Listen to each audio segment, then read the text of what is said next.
de côté pour faire autre chose. Exactement. Les autres, vous n'avez pas d'autres idées? Non, c'est ça. Oui, l'économie en termes un peu plus scientifiques, c'est tout ce qui touche à l'argent, on va dire.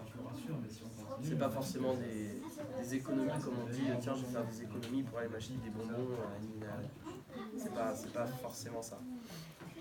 Donc, du coup, vous le savez, 1 gramme d'antimatière et 1 gramme d'antimatière, c'est 3 fois une bombe nucléaire. Donc c'est pour ça que c'est intéressant de la produire, parce que il n'y a pas de déchets, il n'y a pas de... En petite quantité, on peut faire beaucoup d'énergie, il n'y a pas de déchets, c'est vraiment assez puissant. Et aussi, on va dire, toi, tu es la France, toi, tu es la Russie, toi, tu as du gaz, toi, tu en as besoin. Parce que pour faire marcher nos chaudières, voilà, tu as besoin de gaz, tu vas en acheter à la Russie.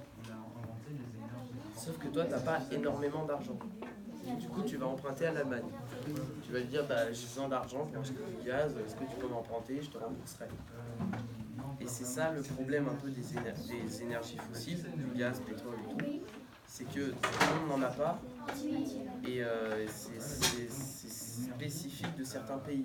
Par exemple, les pays d'Afrique, ils n'en ont pas, ils aimeraient bien en acheter, mais ils en achètent, mais ils n'ont pas énormément d'argent.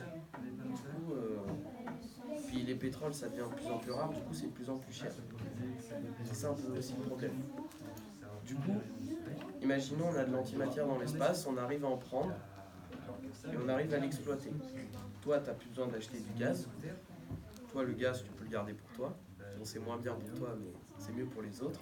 Du coup, tu prends pas de l'argent à l'Allemagne. Du coup, c'est bien. Tu produis de l'énergie en grande quantité, etc. Mais tu n'as pas besoin d'en acheter à d'autres pays. Et puis en plus, il y a zéro déchet. Et je ne sais pas ce que vous avez vu avec Honoré.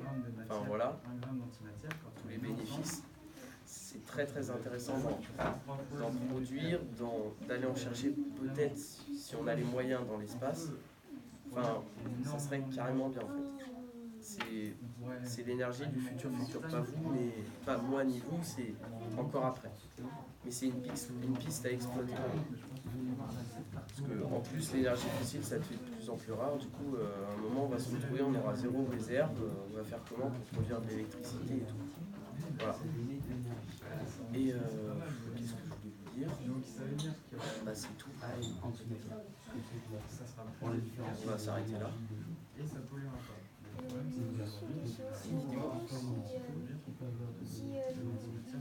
Ça veut dire que par exemple la Russie, si elle veut de l'énergie propre, elle va en acheter à la France ou un truc comme ça, mais ça, c'est dire. Ah non, justement, elle n'a pas besoin d'en acheter à la France, vu qu'elle va... Attends, non. Mais elle a déjà du gaz, la Russie.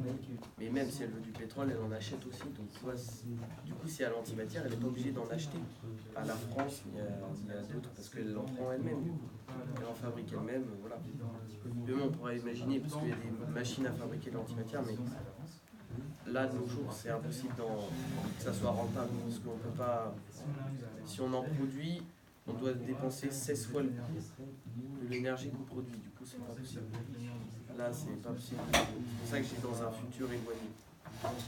Donc voilà, on pourrait même, entre pays, on fait une machine qui fabrique de l'antimatière, on la partage, on la prête entre chaque pays, et on l'utilise, et ça, tu vois, c'est plutôt bien. Ça coûte moins cher au pays, et puis voilà.